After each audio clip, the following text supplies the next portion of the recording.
Carta de Paulo aos Romanos, capítulo 1.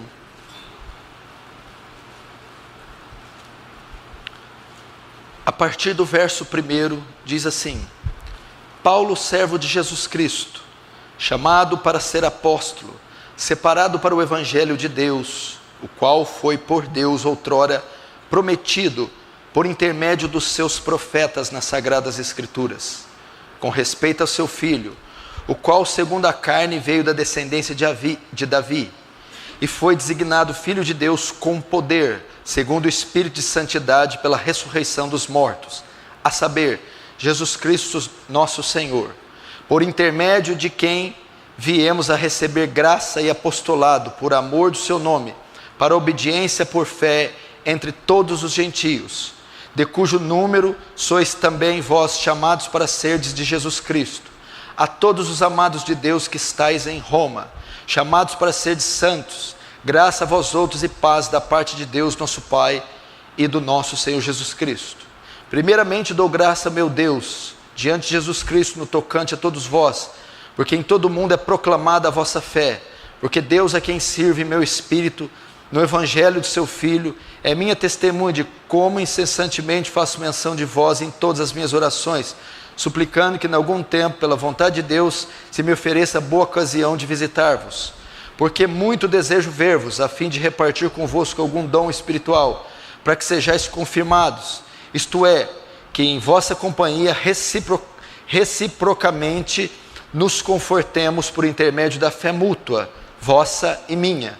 Porque não quero, irmãos, que ignoreis, que muitas vezes me propus de ter convosco, no que tenho sido até agora impedido, para conseguir igualmente entre vós algum fruto, como também entre outros gentios, pois sou devedor tanto a gregos quanto a bárbaros, tanto a sábios como a ignorantes. Por isso, quanto está em mim, estou pronto a anunciar o Evangelho também a vós, outros em Roma. Pois não me envergonho do Evangelho, porque é o poder de Deus para a salvação de todo aquele que crê, primeiro do judeu, também do grego, visto que a justiça de Deus se revela no Evangelho, de fé em fé, como está escrito, o justo viverá por fé. Deixa aberto no capítulo 1, verso 1, vamos orar.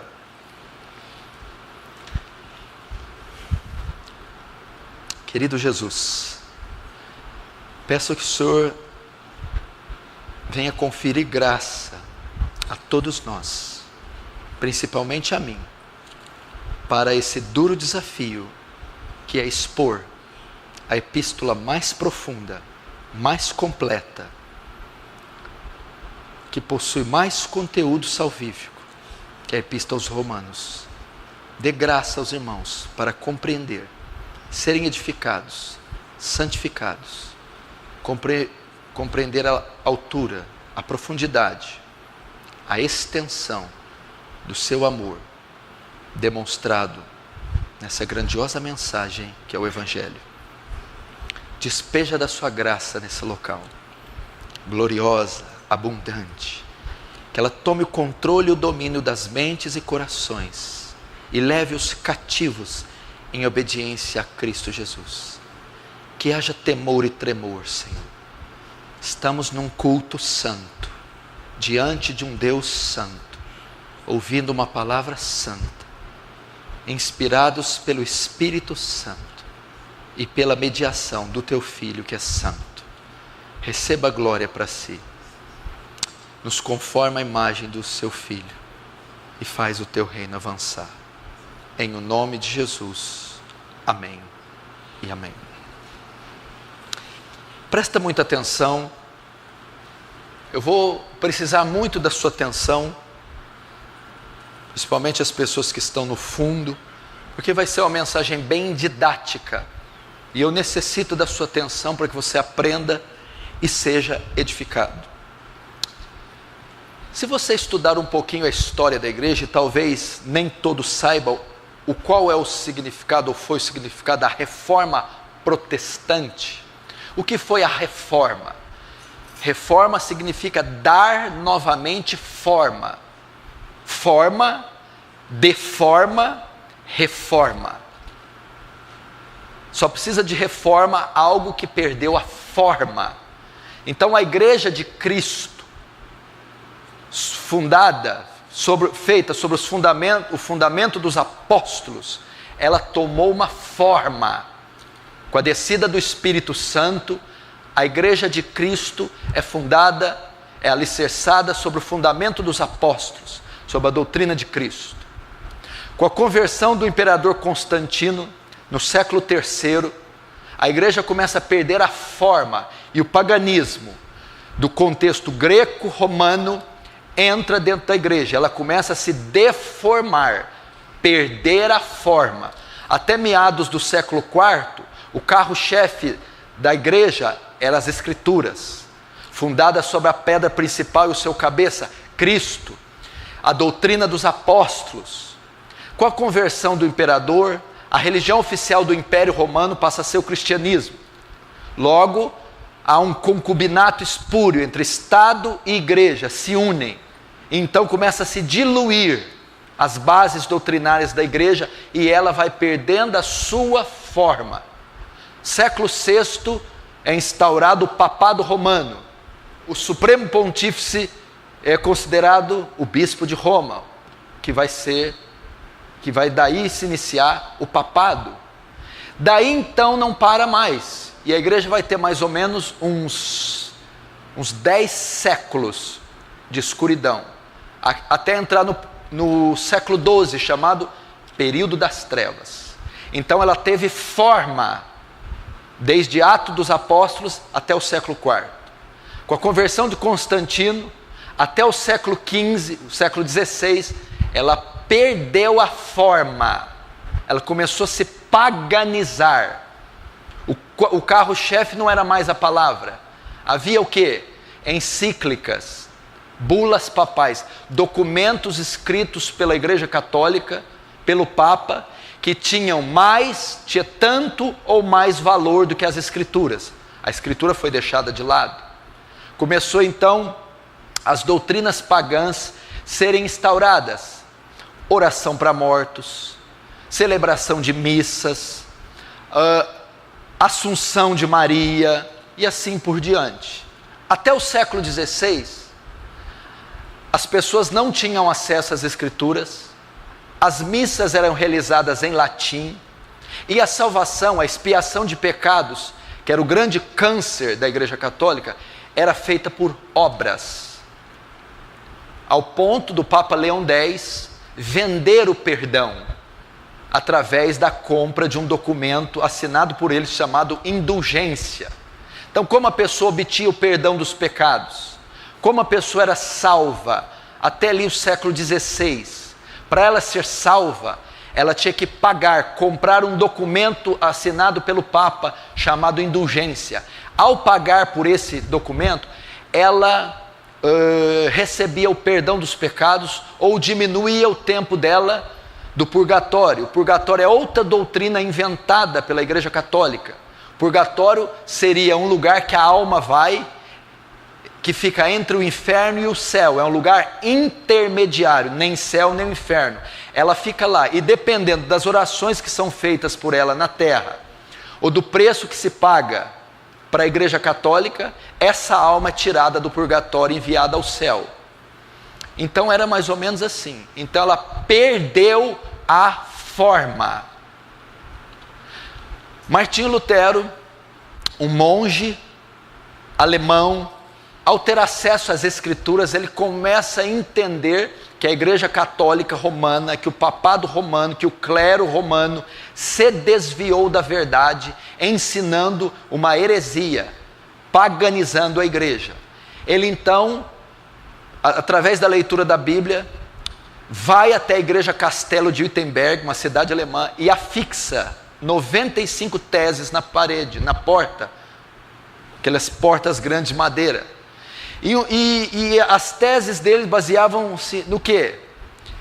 Que se o Papa pode tirar as almas do purgatório, por que não faz por amor, ao invés de fazer pela venda de indulgência? E ele também dizia que a salvação não é feita por obras, e sim a salvação é pela fé. O poder da salvação não está na mão do Papa, nem na mão da Igreja Católica. A salvação está em Cristo, e ela é obtida pela fé. Dali surge um movimento chamado forma. A igreja vai tomar novamente a sua forma. Qual é a forma? A forma que ela tinha no período dos apóstolos. Uma igreja fundada nas Escrituras, que seguia as doutrinas dos apóstolos. E a reforma protestante foi sintetizada em 5 pontos, que os eruditos da época falavam em latim: sola scriptura, sola fide, sola gratia, solo Christus, soli Deo gloria. Somente a fé, somente as Escrituras, somente a graça, somente Cristo e só a Deus dar glória, que era exatamente o que a Igreja Católica roubou. E uma das grandes conquistas da Igreja da Reforma Protestante, forma é o que a Igreja teve em Atos, deforma é o que ela teve com a conversão de Constantino até o século XV. Deformou, perdeu a identidade escriturística, se paganizou. Reforma, trazer ela novamente à forma bíblica, escriturística. E uma das grandes conquistas da reforma foi o quê? A igreja cristã, que se tornou católica, na verdade a igreja católica não é católica, é o movimento chamado romanismo, é a igreja romana, porque a palavra católico significa universal. Então a igreja de Cristo é católica, é a igreja universal, a igreja de Cristo em todo o mundo espalhada. A igreja católica não é a igreja católica, é a igreja romana, é romanismo, ok? Então, uma das grandes conquistas da igreja, da reforma protestante, foi que o romanismo roubou da igreja as Escrituras. O que Lutero trouxe?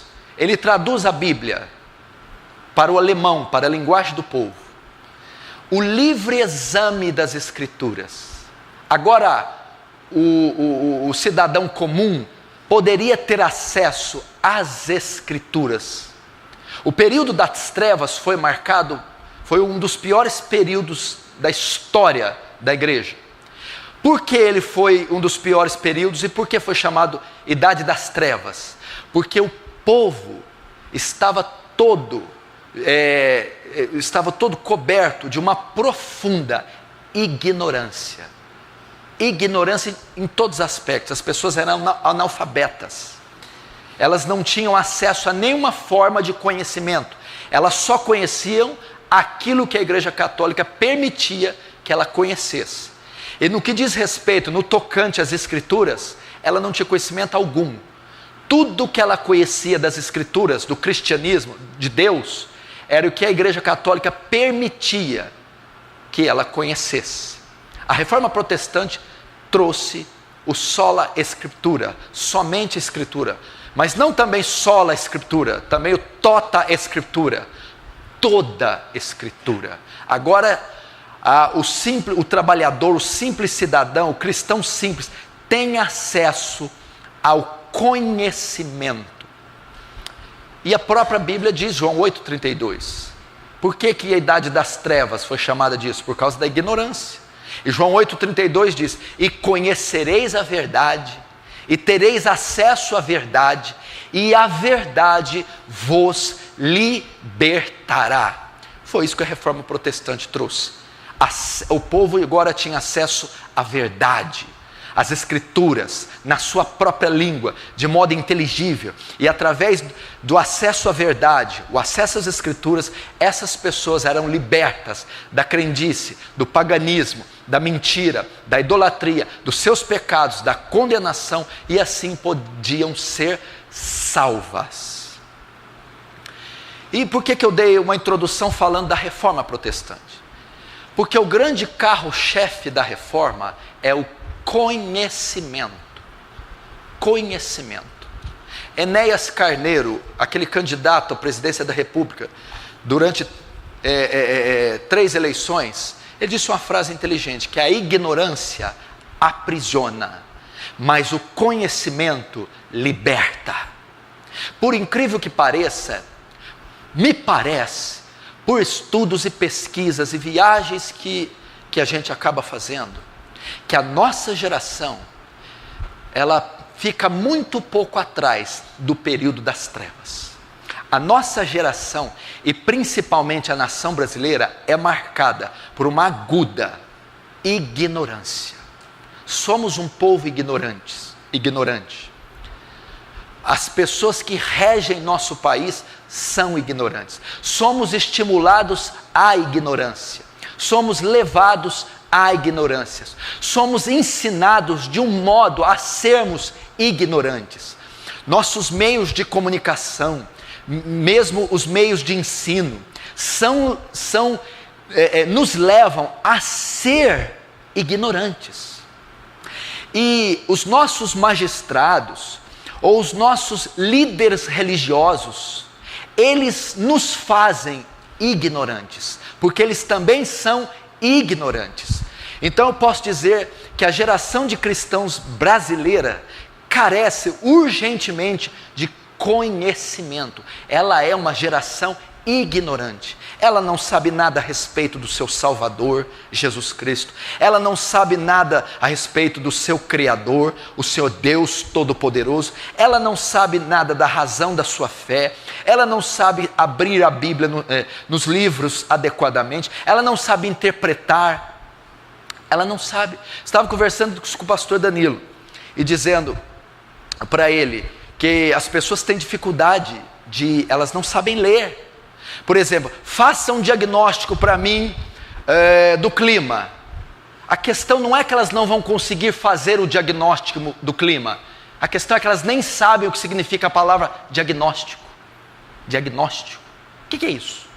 Elas não sabem formular frases. Elas não sabem interpretar frases. Elas não sabem elas têm um vocabulário precário. Esse é o retrato da nossa geração. E a igreja evangélica, ela é preenchida, por incrível que pareça, pela grande maioria de pessoas ignorantes, tanto academicamente como teologicamente, se tornando assim um povo facilmente manipulado. Por que as heresias elas fazem tanto sucesso? Por que as pessoas engolem de tudo que é apresentado no mercado da fé? Porque elas são ignorantes.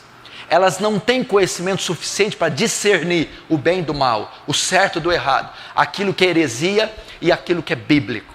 Que elas carecem de conhecimento. Nós, aqui desta igreja, com a liderança que você possui, o material que você tem tido acesso e com as verdades às quais você tem sido confrontado, você não pode dar o luxo de continuar sendo um cristão ignorante.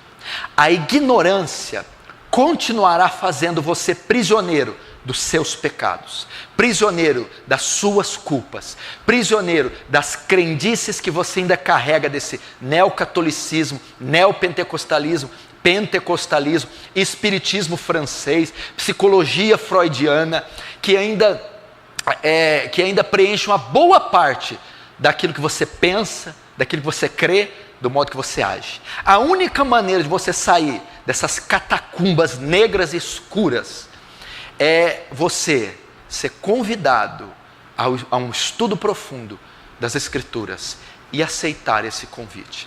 A aula do pastor Danilo hoje, no detox, na reciclagem, foi a respeito das Escrituras.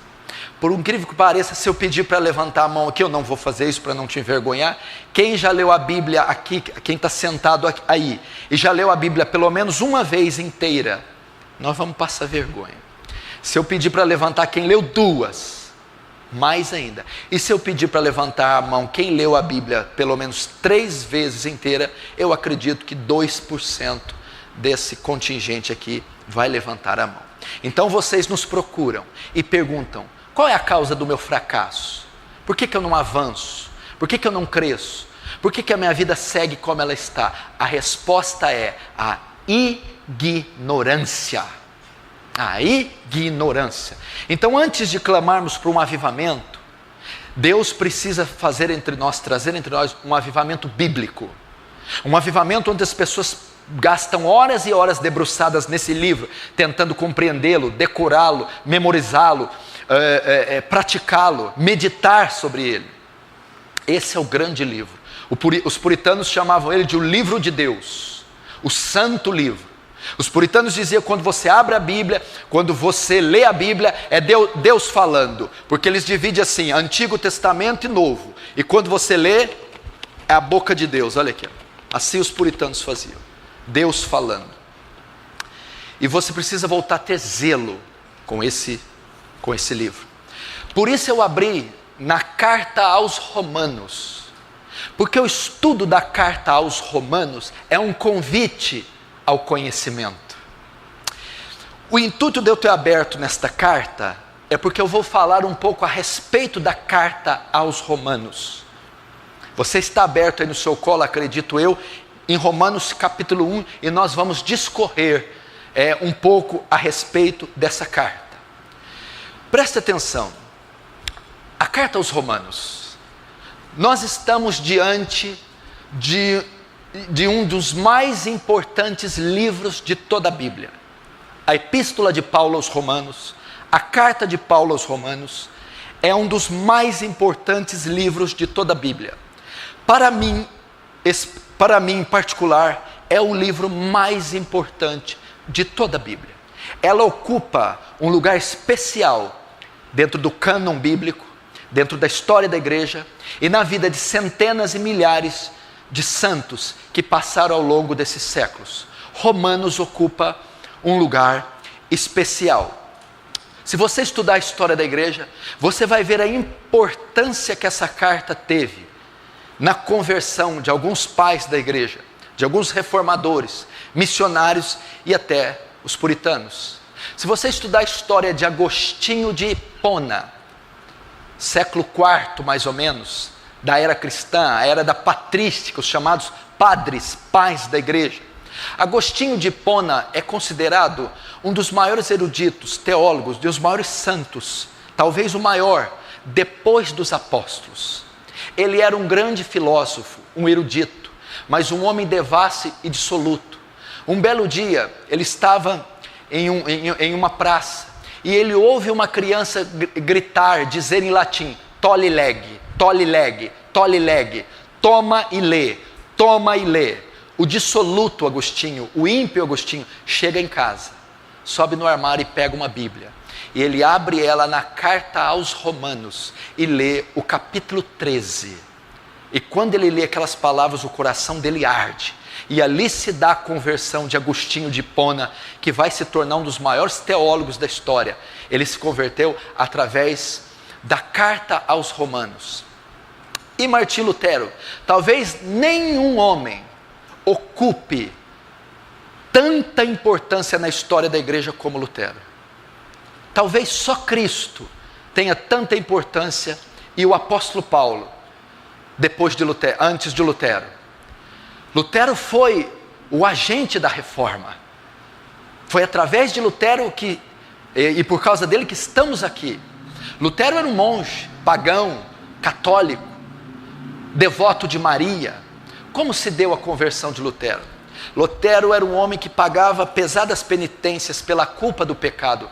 Mas mesmo pagando penitências, ele não conseguia viver livre da culpa do pecado. Ele era professor de teologia. Ele dava aula de teologia na igreja católica. Ele era um erudito, porém um ímpio, um homem que vivia com sua culpa. Foi então que Lutero decidiu estudar a epístola aos Romanos. E logo no primeiro capítulo, no verso 17, de fé em fé, como está escrito, o justo viverá da fé. Nele, no Evangelho, se descobre a justiça de Deus. Lutero pôde repousar. Ali se dá a conversão de Lutero. Ele viu que ele não precisava das penitências, das obras, do flagelamento. Que a salvação, o perdão, vem por meio da fé. Então Lutero se converte. E como se deu a conversão de Lutero? Como quando ele teve acesso à epístola de Paulo aos Romanos. O mesmo pode dizer do latoeiro John Bunyan, aquele que escreveu o segundo livro mais vendido do mundo, O Peregrino. John Bunyan se converteu estudando a Epístola dos Gálatas, mas só descobriu o verdadeiro sentido da fé quando ele teve acesso à carta aos Romanos, ele pôde ver que a justificação, que a salvação, o perdão, a expiação veio por meio da fé. Talvez um dos mais conhecidos desses últimos séculos também se converteu tendo acesso aos Romanos, John Wesley. John Wesley é um homem muito piedoso, santo, mas tinha muita dificuldade de compreender a justificação pela fé sem as obras. É então que ele conhece os irmãos morávios. E os irmãos morávios, principalmente numa viagem que ele teve de navio, ensinou a Wesley que a justificação, o perdão dos pecados, vem apenas em depositar, pelo fato de depositar a sua confiança, a sua esperança, a sua fé em Cristo. E ali começa a operar a vida dele, Deus operar na vida dele. Contudo, Wesley ainda não se converteu realmente. Mas em Londres, Deus já trabalhando no coração, na rua Aldersgate, ele vai ouvir um homem fazer uma exposição de Romanos. E nessa exposição de Romanos, quando Wesley tem acesso a Romanos, é então que ele sente paz no seu coração e o perdão dos pecados. Ali, John Wesley se torna salvo. Veja a importância dessa carta na conversão desses homens. Veja a importância dessa carta na reforma protestante. A reforma protestante se baseou quase que toda no conteúdo da carta de Paulo aos Romanos. João Crisóstomo, outro dos pais da igreja, ele tinha tanto apreço pela carta de Romanos que ele ouvia ela 2 vezes por semana. Ele pedia para que alguém a recitasse 2 vezes por semana, para que ele a ouvisse e se deliciasse. Ele dizia: eu não posso deixar que nenhuma frase, nenhuma palavra passe desapercebida. Eu preciso compreender a grandeza dessa epístola. Lutero, depois de tantos anos de conversão, se eu não me engano, ele decorou a epístola toda de Romanos. E ele dizia que todos os cristãos, que cada cristão deveria saber de cor cada palavra da carta aos Romanos. Essa era a importância que Martinho Lutero dava a essa carta. Eu estou falando do maior livro que já existiu em todos os tempos, a Bíblia. Eu estou falando do livro mais vendido, mais traduzido, mais publicado. Eu estou falando do único livro inspirado, do único livro divino cujo autor é Deus. E eu estou falando do livro, dentro desses 66 livros, mais importante de todos, a Epístola de Paulo aos Romanos. O meu intuito de fazer essa pregação a você que me ouve e a você que vai me assistir na internet é fazer com que você tenha desejo, prazer de estudar essa carta e se aprofunde com entusiasmo e alegria no estudo dessa carta, porque ela tem poder de transformar a sua vida por completo. Vamos saber então algumas curiosidades da Epístola aos Romanos. Por que a Epístola aos Romanos ela ocupa o primeiro lugar entre as epístolas? A primeira epístola das epístolas, que são paulinas, são epístolas gerais, epístolas pastorais, epístolas paulinas, petrinas e joaninas. Nós temos uma série de epístolas, mas por que a epístola aos Romanos é a primeira depois de Atos? Por que ela ocupa o primeiro lugar na sequência de epístolas? Muitas pessoas acham que é porque ela é maior, outras dizem que é porque ela foi escrita primeiro. Não, ela não foi. A primeira epístola a ser escrita foi a primeira carta aos Tessalonicenses. Essa foi a primeira epístola de Paulo. Romanos não foi a primeira. Mas por que ela ocupa o primeiro lugar na sequência de epístolas? É porque ela é a primeira em importância. Quando o cânon foi fechado, século V, com Atanásio, Deus, por sua graça, decidiu que esta epístola deveria vir logo depois de Atos dos Apóstolos. O que Atos dos Apóstolos narra? A fundação da igreja, a inauguração da igreja. A igreja está iniciando, a igreja está sendo formada, criada, gerada. Logo após a formação, a igreja precisa ser fundamentada, alicerçada. É aí que entra Romanos. É a epístola mais importante, é a principal epístola. Então ela ganha o primeiro lugar na sequência das epístolas por causa da sua importância doutrinária, importância teológica, importância eclesiológica. A igreja de Atos acabara de nascer. Lucas vai trazer um relato histórico da formação da igreja.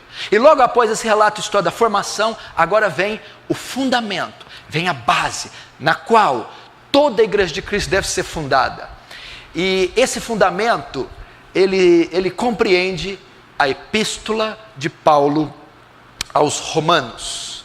Por isso ela tem o primeiro lugar na série das epístolas. Vamos ver agora um pouco a divisão da carta, os seus 16 capítulos. Paulo escreve Romanos em 16 capítulos. Vamos fazer a divisão. A carta começa assim. Os 3 primeiros capítulos da carta, ele fala da perdição humana. Romanos capítulo 1, Romanos capítulo 2, ele vai dizer que a raça humana está perdida, que a humanidade está condenada e ela está debaixo de juízo. Então a carta é dividida assim, os seus 3 primeiros capítulos falam da perdição humana. O capítulo 1, ele descreve a perdição dos gentios, dos pagãos. Ele mostra como estão perdidos. Se você notar capítulo 1, verso 18, diz assim: do céu se manifesta a ira de Deus contra toda a impiedade do homem. Ele está falando da condição dos gentios, dos pagãos, aqueles que não têm acesso à Torá, aqueles que não conhecem o Deus de Abraão, aqueles que não conhecem religião nenhuma. Ele diz que, a despeito da ignorância, eles estão condenados. Esses que mudaram os seus sentidos, que adoraram a criatura em vez do Criador, que é bendito para sempre, amém. Esses que transformaram o Criador em forma de répteis e quadrúpedes. Esses que estão entenebrecidos nos seus sentidos. Os ímpios, os pagãos, os gentios, os que não têm fé alguma, religião alguma, crença em nada, ou que estão vendidos à cultura pagã. Esses estão perdidos, mesmo sem lei, mesmo sem escutar sobre Deus, estão condenados. O capítulo 2, ele descreve agora que os judeus também estão condenados. Mesmo os judeus tendo acesso à lei, mesmo os judeus tendo algum acesso a algum privilégio, mesmo os judeus gozando de algumas regalias, eles também estão no mesmo estado do que os gentios.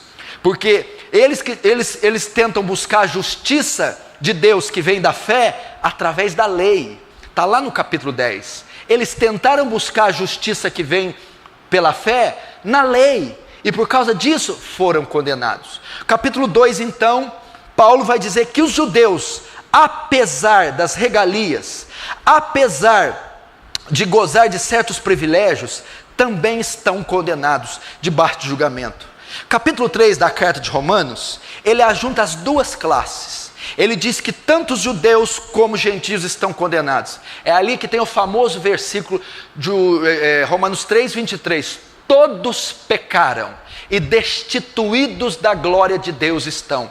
Esse todos que Paulo fala aqui, ele está ajuntando aqueles que estão no capítulo 1 e no capítulo 2. Capítulo 1, os gentios.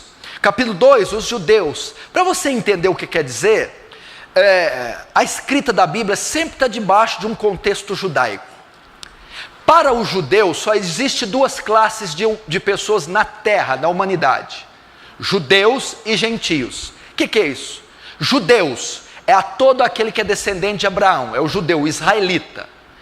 E gentios é todo o resto do mundo não judeu. Então o grego, o bárbaro, o romano, todos os homens que não são judeus, para os judeus são gentios. Então o capítulo 3 vai dizer tanto judeu quanto gentio, ou seja, toda a raça humana, todo descendente de Adão está debaixo da ira de Deus, está condenado. Então Paulo, nos 3 primeiros capítulos de Romanos, ele se esforça para mostrar aquelas pessoas que estão em Roma, que toda a raça humana está condenada, quer sejam gentios, pagãos, ímpios, sem conhecimento de Deus, quer sejam judeus, que têm certos privilégios.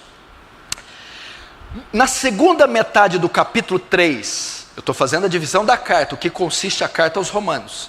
Na segunda metade do capítulo 3, até o final do 5, todos pecaram e destituídos da glória de Deus estão. Até aí, ele condena todo mundo. 24 em diante, sendo justificados gratuitamente por sua graça. Até o final do 5, Paulo faz uma exposição da justificação pela fé. Ele condenou todo mundo até metade do 3. Da metade do 3 até o final do 5, ele vai mostrar como essa raça humana inteira condenada, como os gentios completamente perdidos e condenados, como os judeus, mesmo tendo acesso à lei, condenados, podem ser salvos, como eles podem ser justos. Então ele vai fazer uma exposição da justificação pela fé, como Deus salva, isenta o pecador dos seus pecados, como pecadores, tanto gentio como judeus, podem ser salvos. Ele vai falar da nossa condição mediante, ele vai dizer que isso é possível mediante a fé em Cristo. No capítulo 4, ele mostra o exemplo de Davi e de Abraão, como eles foram justificados pela fé, como tiveram seus pecados apagados e perdoados. Notem, da metade do 3 até o final do 5, ele vai dizer como esses pecadores condenados, tanto judeu como gentios, podem ser salvos. Ele vai fazer uma exposição da justificação pela fé. Eles terão seus pecados cancelados mediante a fé em Cristo. No capítulo 4 ele vai dizer que isso ocorreu com Abraão e com Davi. Por que ele cita Abraão e Davi? Porque ele mostra que mesmo Abraão e Davi no tempo da lei, não poderiam ser salvos pela lei, e sim pela fé. E ele diz que Abraão e Davi obtiveram o perdão, a justificação, não por serem observantes da lei, mas por praticarem, mas por depositarem a sua fé em Deus. Mas por que ele cita Davi e Abraão? Dois personagens importantíssimos para os judeus. A carta foi escrita um pano de fundo judaico. Havia entre a igreja de Roma judeus, e esta linguagem era inteligível para eles. E ele dizia, vejam só, eles não foram justificados por guardar a lei, eles foram justificados por crer em Deus. Então ele está aqui expondo a doutrina da justificação pela fé. Quem não sabe o que é justificação pela fé, apesar de eu ter falado muito aqui, pecados são como crimes. Crimes têm que ser punidos. Quem comete crimes são injustos. A pessoa para ir para o céu tem que ser justa. Ela tem que ser isenta do seu crime. Quando ela é isenta do seu crime, ela é justa. E o justo entra no céu. Quem é justo? Ninguém é justo. Todo mundo é injusto. Mas mediante a fé no sacrifício de Cristo, eu sou isento do meu crime. Tenho meu crime perdoado e me torno justo. Me tornando justo, eu posso entrar no céu. Como eu me torno justo podendo entrar no céu? Crendo em Jesus Cristo, na sua obra salvífica na cruz. Isto é justificação. No capítulo 5, ele faz uma comparação entre Adão e Cristo. Capítulo 5, ele vai dizer como ocorreu a transmissão do pecado para toda a raça humana. Não é assim? Através do primeiro Adão. Adão pecou. De onde se descende toda a raça humana? Da onde vem você e eu? Da onde se descende? De Adão e Eva. Adão e Eva foram os primeiros genitores, os primeiros pais de toda a raça humana. Ok? Adão e Eva foi o primeiro casal de seres humanos a existir. Quando Adão peca, quando Adão peca, é como se um vírus infectasse, entrasse em Adão, chamado pecado. Logo, todos que descendessem de Adão viriam com a transmissão do pecado. Então o pecado passou para todos os homens, e com o pecado a morte. Logo, todos os homens morreram. Agora, como todos os homens podem ser salvos? Através do segundo Adão. O primeiro Adão desobedeceu, pecou e fez com que todos pecassem e fossem condenados. O segundo Adão, Cristo, obedeceu, viveu uma vida reta, santa, justa, recebeu o mérito da justiça, da lei de Deus, morrendo na cruz. E através dele, todos podem ser salvos. Através do primeiro Adão, todos são condenados. Através do segundo Adão, todos podem ser salvos. Então ele vai fazer aqui a comparação entre Adão e Cristo no 5. Ele termina o capítulo 5 dizendo dos privilégios que temos de ir até Deus através do seu Filho. Então até aqui Paulo tratou da condenação de toda raça e como toda raça pode ser salva. Essa é a divisão a primeira divisão da epístola. Do capítulo 1 a 3 ele fala da perdição de todos os homens. Da metade do 3 ao 5 fala da justificação pela fé.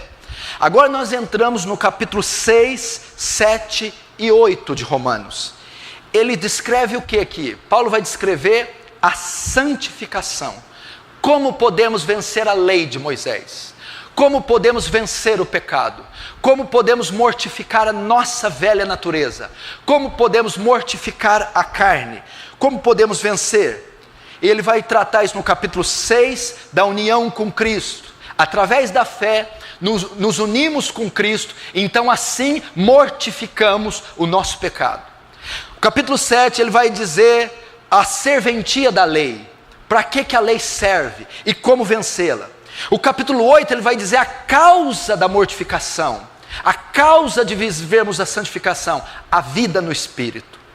Então, o capítulo 6, 7, 8, Paulo descreve as consequências da justificação.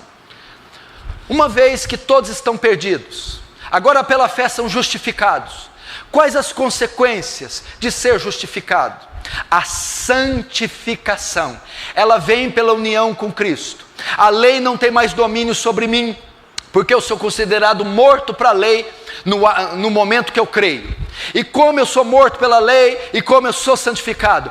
Capítulo 8 é o capítulo que mais fala do Espírito Santo em toda a Bíblia. Você quer saber sobre o Espírito Santo? Não existe nenhum capítulo na Bíblia que menciona tanto o Espírito Santo como o capítulo 8. É através do Espírito Santo. A obra da mortificação, da regeneração, da santificação, da alegria, da vida no Espírito. Capítulo 8 é a causa da nossa santificação. Isso é importante você entender, porque aqui essas são talvez as 3 doutrinas as mais importantes da igreja, as mais importantes do livro e as mais importantes da fé. A depravação do homem, como Deus justifica o homem e a santificação do homem. Você vai encontrar de 1 a 8 as maiores doutrinas, as mais importantes e as essenciais à fé na epístola aos Romanos, do capítulo 1 ao 8. Do 1 ao 3, a condenação. Metade do 3 ao 5, como sou justificado, livre da culpa. Do 6 ao 8, como eu me santifico, o domínio sobre o pecado. A mortificação do pecado. E é importante você saber que a santificação é uma doutrina esquecida, mal explicada, mal ensinada. A santificação, na verdade, é a evidência, a consequência que fomos justificados. Ser justificado significa ficar isento da culpa. Ficar isento da culpa significa ser salvo, herdar a vida eterna. Agora, qual é a prova que eu estou isento da culpa, que eu fui salvo? É a doutrina que se segue logo após a justificação.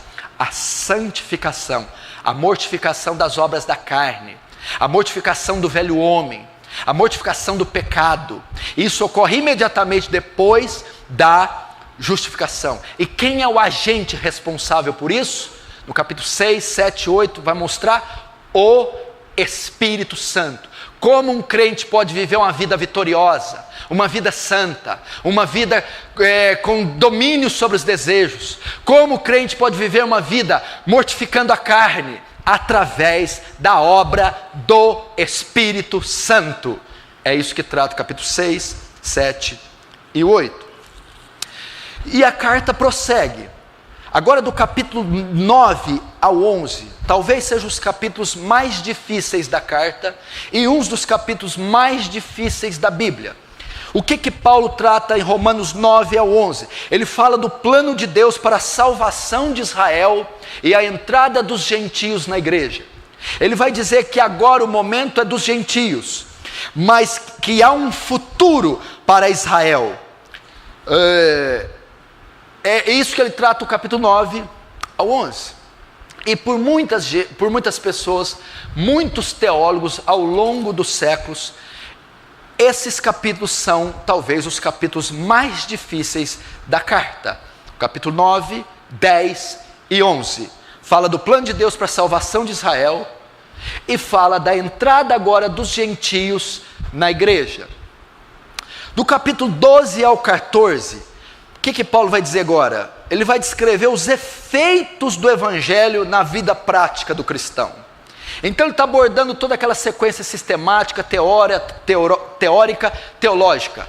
Agora ele entra numa vertente mais pastoral. Ele vai dizer quais os efeitos de toda a exposição dele, quais os efeitos desse evangelho eterno, dessa morte expiatória, desse Espírito enviado, dessa santificação, os efeitos do evangelho na vida prática. Isso está do capítulo 12 ao 14, ele aborda dons espirituais no meio da igreja, as funções e os chamados eclesiásticos e como viver em comunidade quando há discordância de pensamentos. Você vai lembrar dos dias que alguns guardavam, dos alimentos que alguns comiam, porque a igreja era mista, a igreja era preenchida, a igreja, o que compunha a igreja era tanto judeus como gentios, pessoas, povos, etnias distintas compunham a igreja de Cristo. Então ele vai tratar da vida prática após a conversão, abordando dons espirituais, funções e chamados eclesiásticos e como conviver em comunidade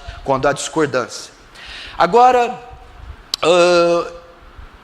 indo para o encerramento da epístola, capítulo 15, Paulo vai falar dos projetos missionários que ele tem.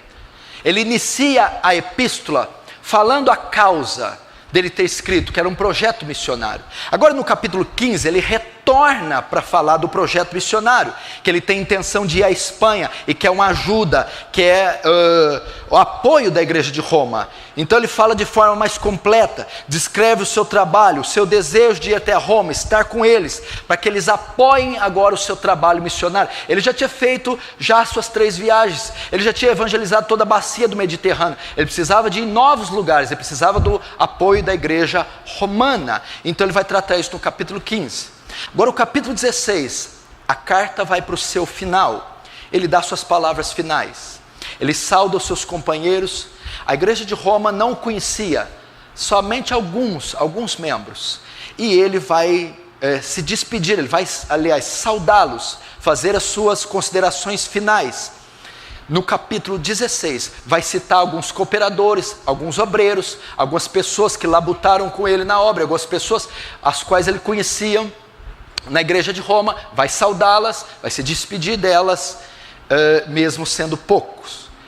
Esse é mais ou menos o escopo da Epístola aos Romanos. Nisso consiste essa grandiosa carta.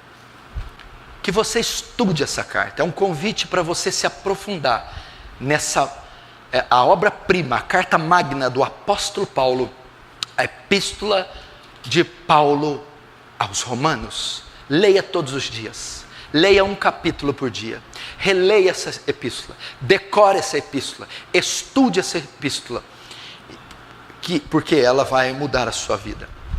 Agora vamos entrar na carta, vamos saber um pouco mais da carta. Que ano foi escrita a carta aos Romanos?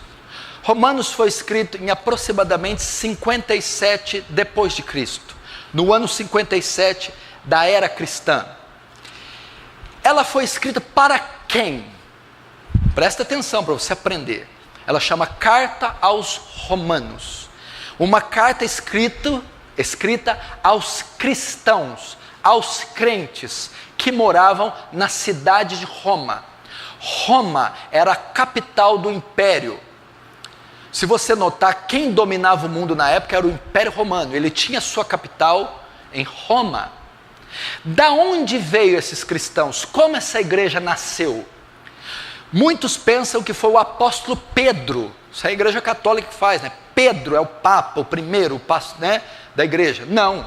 Não foi Pedro que fundou essa igreja.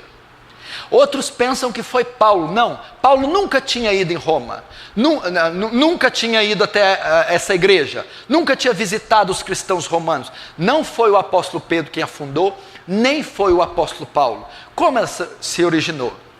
Os estudiosos mais antigos entendem que esses cristãos de Roma foram oriundos do Pentecostes. No dia do Pentecostes, na festa do Pentecostes, a cidade recebia pessoas de todas as partes do mundo. E naquele discurso de Pedro, havia ali prosélitos judeus romanos, que ouviram o discurso de Pedro e se converteram. Quando terminou o Pentecostes, eles voltaram para Roma, agora convertidos. E eles começaram um trabalho, um ponto de pregação, uma pequena congregação, sozinhos, sem a liderança de nenhum apóstolo, nem nada. Então ali se origina a igreja de Roma. Ela é oriunda dos crentes que se converteram em Atos 2, no discurso de Pedro, na descida do Espírito Santo, na festa de Pentecostes. Retornam para Roma e começam um pequeno trabalho em família, em casas. E esse trabalho vai crescendo, crescendo, crescendo, até se tornar a igreja em Roma. Então Paulo escreve ela no ano de 57, depois de Cristo, para essa comunidade de crentes em Roma. Agora vai uma das coisas mais interessantes aqui. Por que Paulo escreveu essa epístola? Aonde ele estava? Paulo estava na cidade de Éfeso quando escreveu. Ele intencionava ir para Jerusalém ajudar a igreja pobre da Judéia. Ele vinha passando por algumas igrejas e ele fez coletas, ofertas, para levar até a igreja da Judéia, que estava passando fome, com muita necessidade. Da Judéia, a intenção de Paulo era ir para a Espanha, fazer missões. Vejam só, Paulo já estava no final da sua terceira viagem missionária. Já tinha saturado a região que Paulo estava, ele já tinha evangelizado toda a bacia do Mediterrâneo. Não havia mais campo para evangelizar ali. A intenção de Paulo é ir para o norte, para a Espanha, onde o evangelho ainda não havia sido pregado. E Paulo precisava do apoio de uma igreja. Paulo ficou sabendo que estrategicamente a igreja mais próxima da Espanha, a igreja com mais recursos financeiros, a igreja com mais condição de apoiá-lo, seria a igreja de Roma. Então ele escreve essa carta com o intuito da igreja de Roma recebê-lo e apoiá-lo para a sua viagem até a Espanha. É isso que ele está fazendo, ele escreve ela direto de Éfeso. Ele está ali em Éfeso cheio de coletas, né? Ele está com ofertas das igrejas que passou. Pretende ir a Jerusalém para dar à igreja da Judéia a coleta, que estão todos passando fome. E de Jerusalém partir para Roma. Mas antes de partir de Éfeso, ele escreve a carta, com o fim dos romanos recebê-lo. Mas qual era o propósito de ir? Sim, trabalhar um pouco em Roma, mas era seguir em frente ao norte, na Espanha, e ali plantar uma igreja, e ali pregar o evangelho. Porém, Paulo encontra um problema.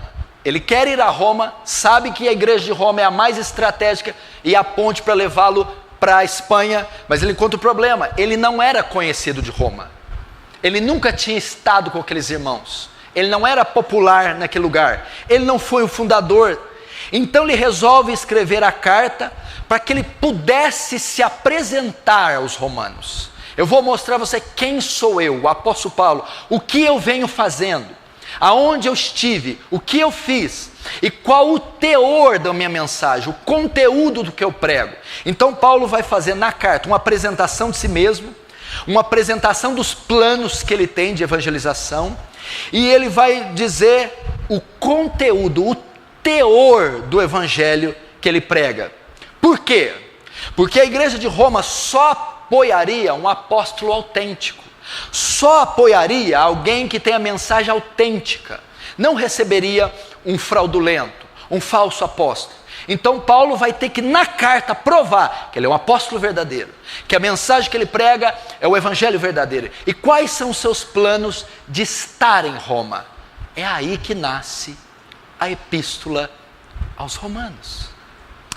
Ele vai se apresentar porque ele não era conhecido dos gentios, mas a igreja de Roma também era contida pelos judeus.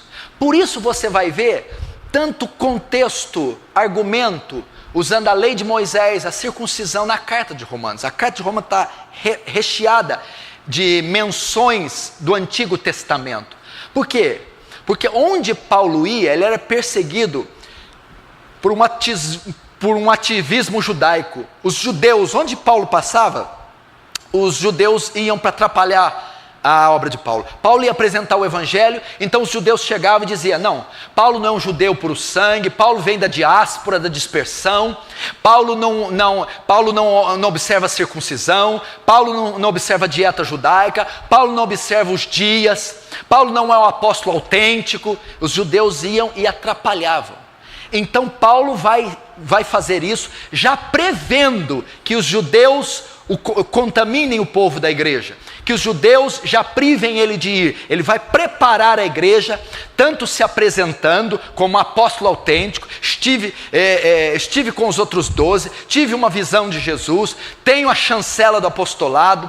Ele vai descrever argumentos que os judeus podiam usar e para refutá-los. Mais uma vez eu repito a você, é um convite a você conhecer essa carta. Eu vou te dar uma dica boa. Pegue uma Bíblia na versão revista e atualizada, que eu acredito que é a melhor versão para o português. Tem também a revista e corrigida, muito boa, da corrigida e fiel. Mas pegue a revista e atualizada. E pegue uma na nova tradução da linguagem de hoje. Leia Romanos nas duas traduções, para você compreender pelo menos o vocabulário português. Não que a NTLH seja tão fiel assim, ela não é tão fiel, mas ela dá um entendimento para o português mais adequado. Juntamente com isso, se você puder, tem um dicionário bíblico, o dicionário Wycliffe, que é vendido pela CPAD. Compre esse dicionário. Se você puder também, compre o comentário de Romanos, a exposição de Romanos, do Dr. Martin Lloyd Jones, vai te ajudar muito. E leia Romanos, meu filho. Vamos só fazer uma exposição levezinha então. Verso 1, vamos entrar na carta. Paulo, servo de Jesus Cristo, chamado para ser apóstolo, separado para o evangelho de Deus. Até aí. Primeiro Paulo começa se identificando. Eu vou dizer Paulo. Ele começa como ele faz de costume com todas as cartas, apresentando, mostrando o autor da carta. Então o autor da carta aqui é inequívoco, é Paulo. Ele começa se identificando. Ele começa dando um título para ele: Paulo, servo de Jesus Cristo. A palavra servo aqui é doulos, que quer dizer escravo. Por que Paulo usa esse termo? Lembra que aqui houve a helenização do império. A língua mais falada aqui é o grego. O grego, por causa do império greco-macedônio, que veio antes do romano, fez com que todo mundo falasse grego. Então, na época de Paulo, a língua mais falada era o grego. E quando ele vai dizer Paulo, servo de Jesus Cristo, Paulo, escravo, ele usa o termo doulos. Por quê? Porque ele está dizendo aos romanos: isso aqui é para mostrar o meu compromisso com Cristo. E ele usa o termo mais forte que existia para se referir a alguém que serve outro: escravo. Eu, Paulo, doulos de Cristo. Ele está mostrando compromisso. Ele quer chocar os romanos. Ele quer dizer: olha, eu não sou qualquer um, não, eu sou um escravo dele. Meu compromisso. Servo, chamado para ser apóstolo. Chamado para ser apóstolo. O que ele diz isso? Ele mostra que ele não foi constituído apóstolo por ninguém. Nenhuma entidade, nenhuma igreja, ninguém constituiu ele apóstolo. Nem tampouco ele se constituiu apóstolo. Ele está dizendo aqui que ele é apóstolo, tanto como os outros 12 foram.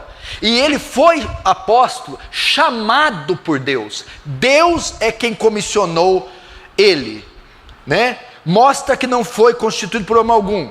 Aqui Paulo está dizendo por que ele escreve isso. Porque uma das coisas que os judeus que perturbavam a igreja de Roma contestavam é a autenticidade do apostolado de Paulo. Paulo não teve com os 12. Paulo é um apóstolo fajuto. Então aqui ele vai descrever Paulo, servo de Jesus Cristo, chamado para apostolado. Ele está aqui comprovando a autenticidade do seu apostolado. Eu sou tanto apóstolo como os 12. Separado para o evangelho de Deus. A palavra separada aqui, o termo grego, é o mesmo termo que se usa para falar fariseu. A palavra fariseu quer dizer separado. Então dizendo que Paulo, servo de Deus, chamado para o apostolado, fariseu para o evangelho. Por que ele usa o termo fariseu? Novamente, por causa do contexto judaico. É isso que ele está dizendo. Verso 2: o qual foi por Deus outrora prometido, por intermédio dos seus santos profetas, nas sagradas escrituras. O qual, o que quer dizer o qual? O evangelho. O qual, o evangelho que foi por Deus outrora prometido, por intermédio dos seus santos profetas nas escrituras. Note que ele está se apresentando. O que ele está dizendo para os cristãos romanos? Olha, talvez vocês não saibam, mas este evangelho que eu vou pregar aí, já estava escrito nos profetas, já estava prometido. O evangelho cujo tema central é o Messias, já foi mencionado aí nas escrituras que vocês têm, que era o Antigo Testamento. Então Paulo vai mostrar que o que ele vai ensinar não é nada novo, é escriturístico, é canônico, está na Bíblia deles, mesmo que eles não estejam percebendo. Verso 3 e 4, agora ele vai falar do conteúdo da mensagem, com respeito ao seu filho, o qual segundo a carne veio da descendência de Davi, e foi designado filho de Deus com poder, segundo o Espírito da santidade, pela ressurreição dos mortos, a saber, Jesus Cristo nosso Senhor. Então ele diz ali, ele começa dizendo, com respeito, né? Agora ele fala do conteúdo, com respeito, o que é isso?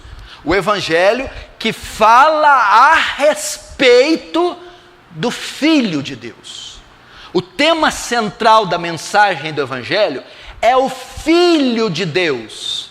É isso que ele está dizendo, com respeito ao seu Filho. Esse evangelho é a respeito do Filho. Esse evangelho é centrado na pessoa do seu Filho. Então ele está mostrando, porque Paulo não está só divulgando o que ele vai ensinar. Paulo já está ensinando a epístola, caso eles não saibam. Ele já está fazendo isso. Paulo não está só mostrando, escrevendo Romanos para ir evangelizar. Paulo está escrevendo Romanos porque já está evangelizando quem está lendo. Então o tema central do evangelho é o Filho. Agora, o qual, segundo a carne, veio da descendência de Davi. Descendência de Davi. Aqui temos duas coisas. O qual, quem que é esse o qual? Jesus. Quem é Jesus? O tema central do quê? Do evangelho. Que evangelho? Que já está contido no Antigo Testamento, que vocês já conhecem. É esse que eu anuncio. O qual, segundo a carne, veio da descendência de Davi. O que Paulo quis dizer isso? Ele está dizendo que Jesus, aquele que é o tema central, veio em carne. Ele está ensinando uma doutrina aqui para eles, a humanidade do Filho de Deus. Vir segundo a carne é vir em forma humana. Jesus veio em forma humana. O Messias a qual eu prego foi homem. E, segundo a carne, e da descendência de Davi. O que significa? Este homem, que é o tema central do meu evangelho, é da linhagem davídica, é filho de Davi, é descendente de Davi. Por que ele vai dizer isso? Novamente o contexto judaico.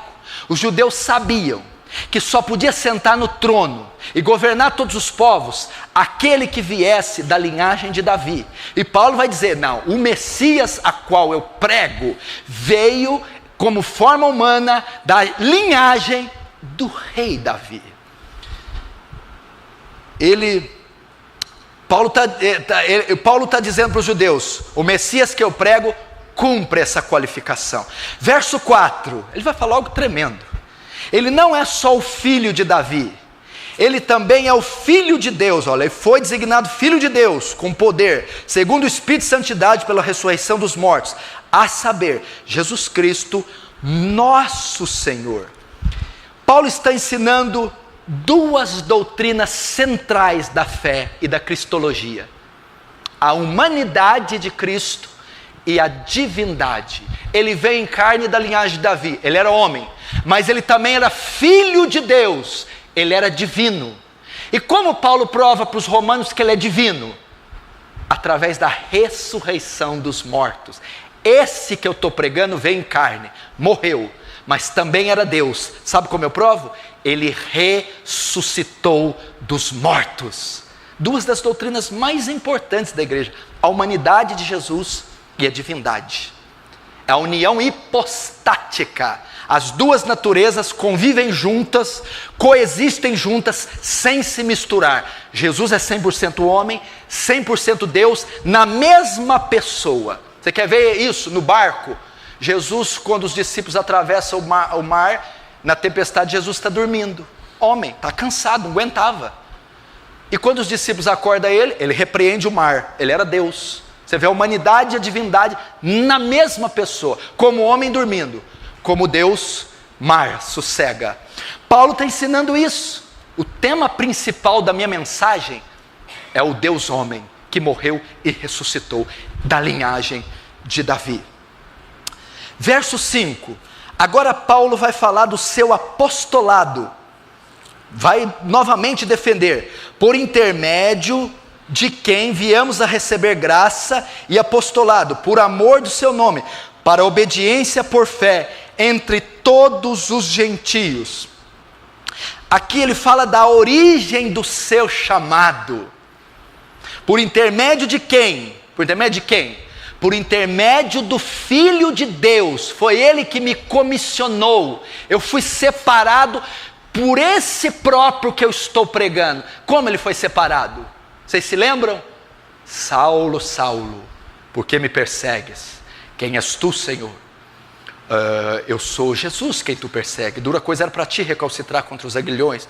E vai, porque este é para mim vaso eleito, e para levar o meu nome entre os gentios. Foi o próprio Cristo quem o separou. Novamente ele está provando a autenticidade do seu apostolado. Olha lá: por intermédio de quem? O Filho de Deus. Cristo chamou e concedeu graça para proclamar o seu nome, pregar o Evangelho. Que é o que lá, por intermédio de quem viemos a receber graça e apostolado, por amor do seu nome, ok? Paulo foi separado por Cristo e recebeu graça para pregar o Evangelho. O texto ainda prossegue: para obediência por fé entre todos os gentios. Aqui Paulo vai escrever para os romanos qual é o chamado específico. Pedro, o apóstolo, foi separado para pregar para os judeus. Eu, Paulo, fui separado para pregar para os gentios. Lembra, eu te ensinei o que é gentio e judeu.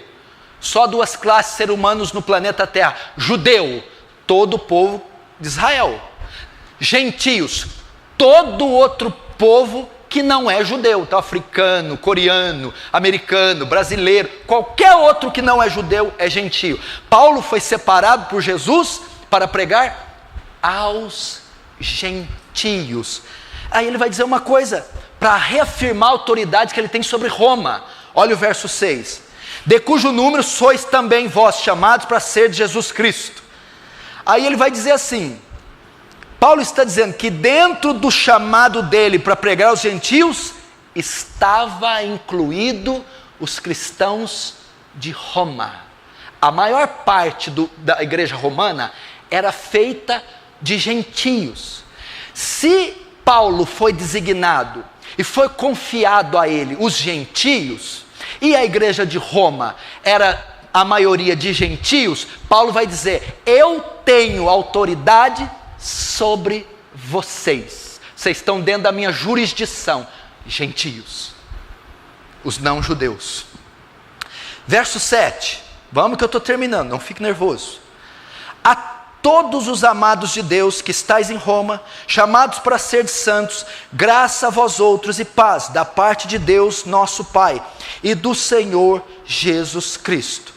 O verso 7, sabe o que é? Do verso 1 até o 7, ele está fazendo uma saudação, é uma apresentação da pessoa dele, do verso 1 ao 7.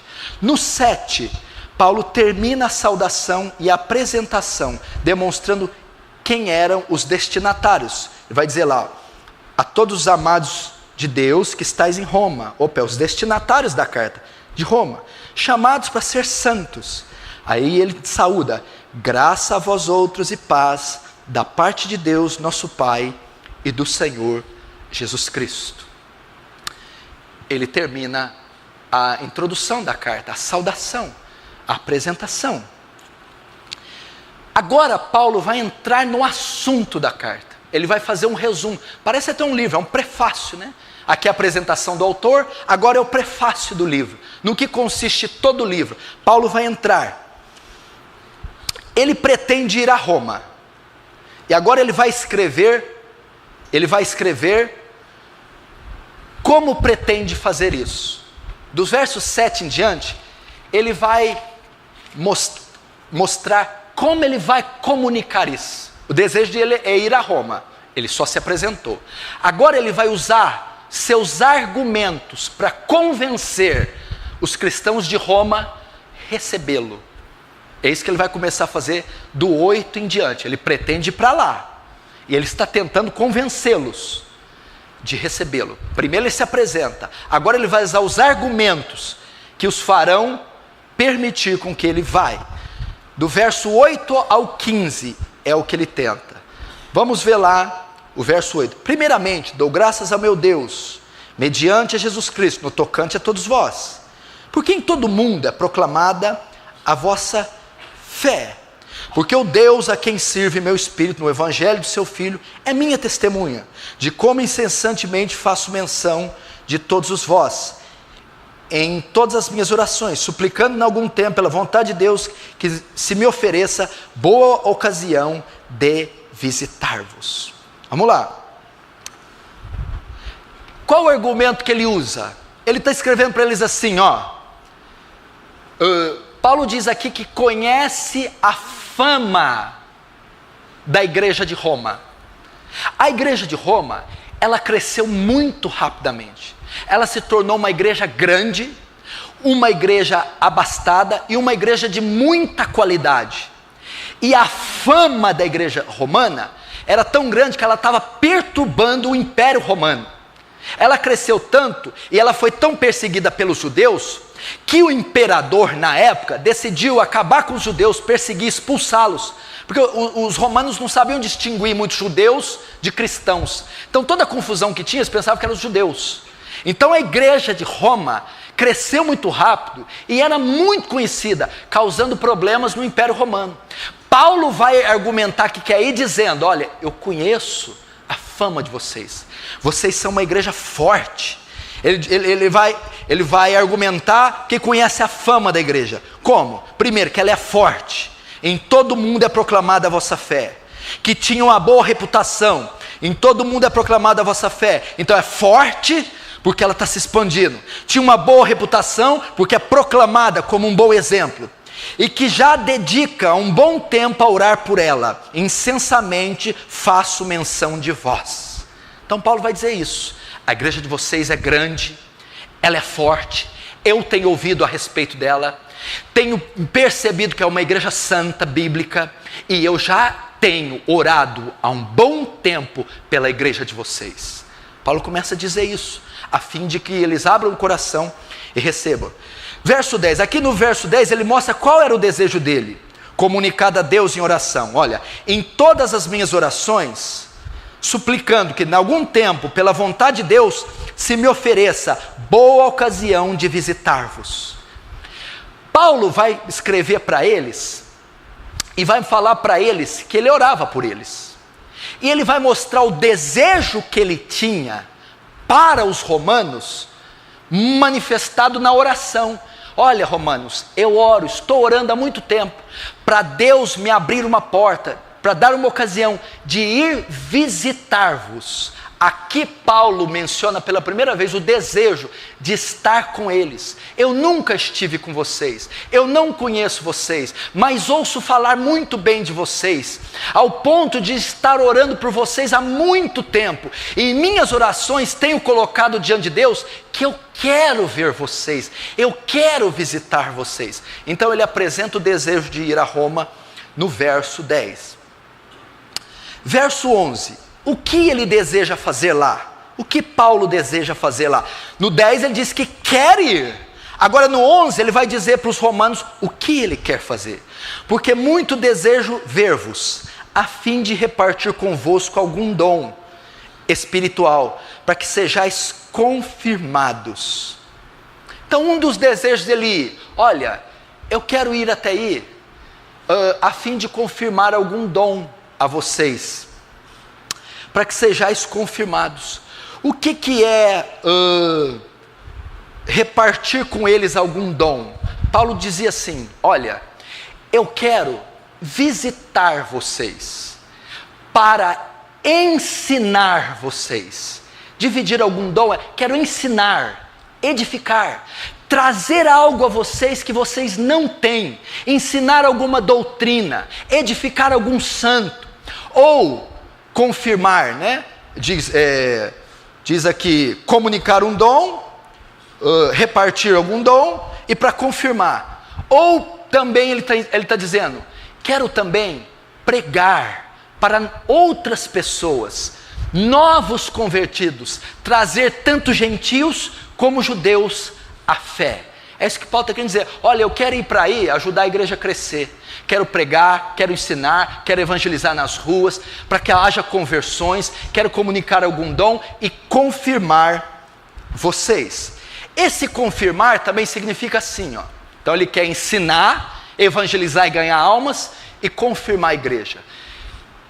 Ele está querendo dizer assim, ó, a igreja de Roma, apesar de grande, santa e está espalhada, vamos dizer assim, ela não é uma igreja registrada, ela não está sob a jurisdição de nenhum apóstolo, porque nessa época os apóstolos estavam vivos, e eles que eram os cabeças da igreja, e todas as igrejas eram controladas por eles. Esta aqui estava sem o controle, estava sem a orientação de nenhum apóstolo, e Paulo está dizendo, eu quero confirmar, autenticar essa igreja, quero que ela esteja sob o cuidado de um apóstolo, que são os cabeças da igreja de Cristo, nessas primeiras décadas. Então eu vou ensinar vocês, vou evangelizar pessoas para que a igreja cresça, e quero estar sob os cuidados dessa igreja, confirmá-la.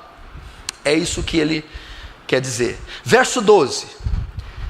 Isto é, para que a vossa companhia reciprocamente nos confortemos, por intermédio da fé mútua, vossa e minha. Aqui Paulo mostra a humildade dele. Ele está dizendo, olha, eu sou o grande apóstolo Paulo. Eu quero ir para confirmar um dom, ensinar vocês. Eu quero ir para pregar o evangelho, fazer com que a igreja cresça, tendo conversão de gentios e judeus. Eu quero ir para autenticar essa igreja, para que ela esteja debaixo de uma autoridade apostólica. Mas eu não quero só ir para dar, não. Eu quero também para receber. Eu quero comunicar um dom e ser comunicado também. É o que ele vai dizer aqui, ó.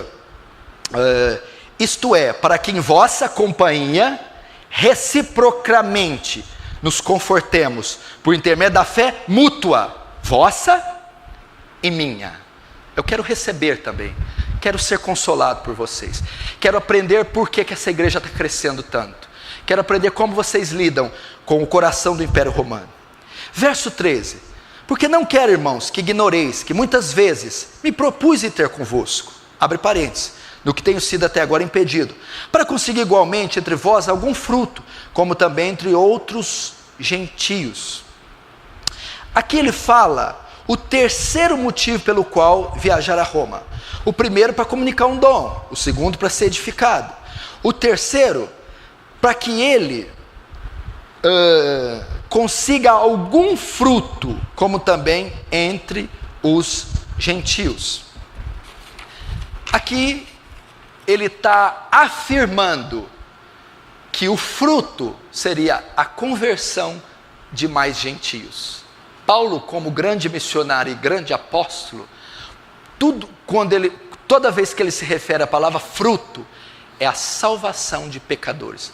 Então, o primeiro propósito, edificá-los com o ensino e autenticar aquela igreja como apostólica. Segundo, ser conformado, ser consolado e aprender com eles. Terceiro, a evangelização dos gentios.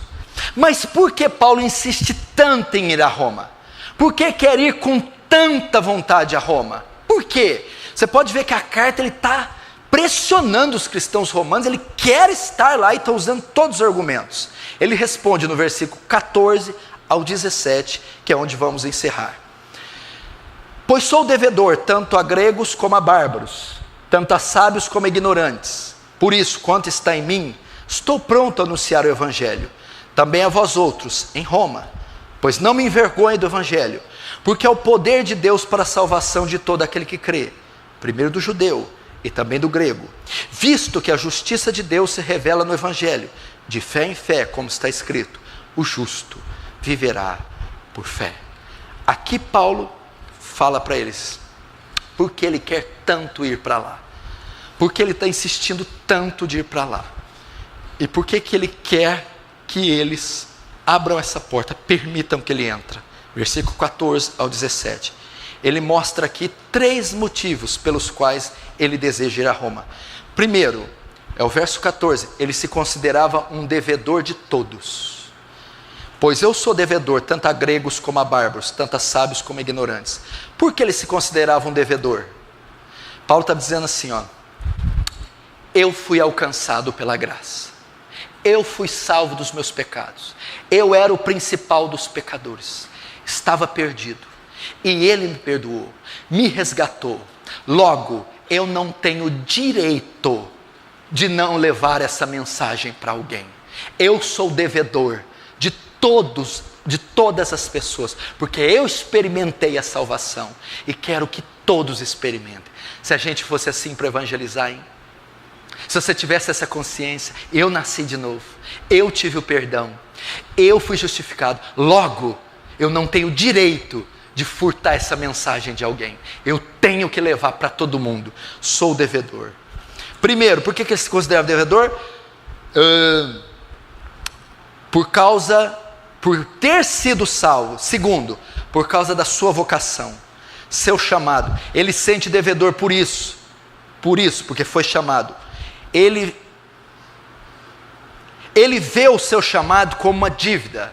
Primeiro, porque foi salvo. Segundo, fui separado para ser apóstolo. Paulo considerava o seu chamado, pastor Danilo, uma dívida. Eu fui chamado para isso, eu sou devedor.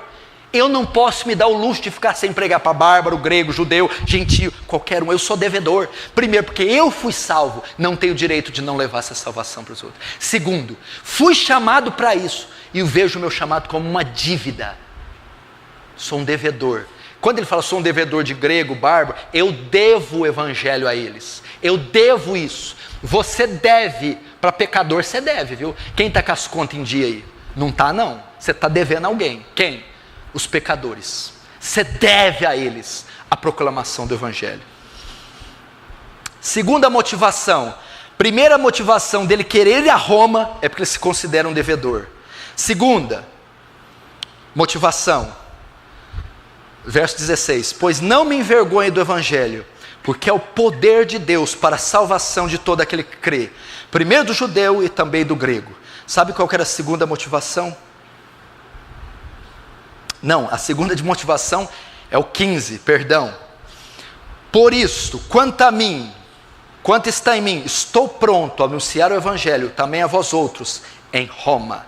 Primeira motivação, o chamado dele, ele considerava um devedor. Segunda motivação, sabe por que eu quero ir em Roma? Porque eu estou disposto, eu estou pronto, estou capacitado, estou na ponta dos cascos. Estou pronto para partir daqui, do Mediterrâneo, e seguir rumo ao norte, para pregar o evangelho. Estou preparado, capacitado, pronto, disponível, disposto. Paulo fala da sua disposição. Estou disponível para pregar. Por isso que eu quero ir. Já cumpri meu chamado aqui nessa região. Quero desbravar novas fronteiras. Primeiro, sou devedor de todos os ímpios, porque para isso fui chamado, para pregar. Segundo, estou preparado e pronto para novos desafios, e inclui Roma e Espanha. Terceiro, motivação, pois não me envergonho do Evangelho, porque é o poder de Deus para a salvação de todo aquele que crê, primeiro do judeu, também do grego. Qual que é a terceira motivação? Eu tenho uma mensagem poderosa. Quando ele usa o termo poder, dunamis, o grego estava familiarizado com isso, a cultura da época era a ideia de explosão, de energia, poder. Então Paulo está dizendo da transcendência da mensagem, da espiritualidade da mensagem. É uma mensagem poderosa. Eu tenho uma mensagem capaz de transformar gregos. Eu tenho uma mensagem capaz de transformar bárbaros. Eu tenho uma mensagem capaz de transformar judeus. Eu tenho uma mensagem capaz de transformar gentios. Eu desejo ir aí porque eu possuo uma mensagem poderosa, transformadora, salvadora de qualquer homem. Eu tenho uma mensagem que reconcilia, justifica, santifica os homens. Não me envergonhe do Evangelho, porque ele é o poder de Deus para a salvação. O terceiro argumento, a terceira motivação é que ela é poderosa. Aí o verso 17 ele encerra mostrando por que ela é poderosa. É porque ela cura câncer? É porque ela prospera alguém? Não. Para isso é necessário um certo tipo de poder? É necessário. Mas ele vai mostrar que ela é poderosa, porque ela é capaz de fazer aquilo que nada na terra pode fazer. 17, visto que a justiça de Deus se revela onde? No Evangelho. Que Evangelho? O poder para a salvação, de fé em fé, como está escrito, o justo viverá da fé. Sabe por que essa mensagem é poderosa? E é por causa dela ser poderosa que eu quero ir aí. É porque ela é a única mensagem capaz de transformar pecadores, de justificar pecadores, de reconciliar com Deus pecadores. Romanos, eu tenho a mensagem. É isso que Paulo está dizendo.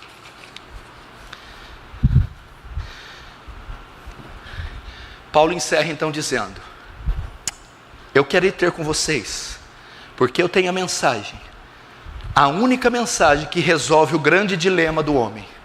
Como um Deus justo pode salvar pecadores sem deixar de ser justo? Resposta: o Evangelho.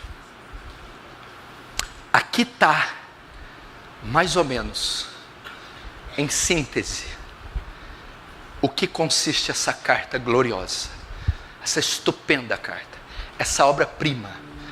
Quem escreveu? O ano que escreveu? Para quem escreveu? Com qual propósito escreveu? Qual o conteúdo do que escreveu? É a mensagem salvadora. Esse é um convite ao estudo da carta aos Romanos. É um convite ao estudo da justificação.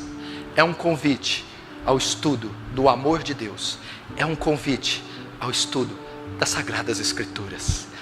Ame esse livro, decore esse livro, estude esse livro, medite nesse livro. Então você vai ver os efeitos transformadores na sua vida. Vamos fechar os olhos, vamos orar.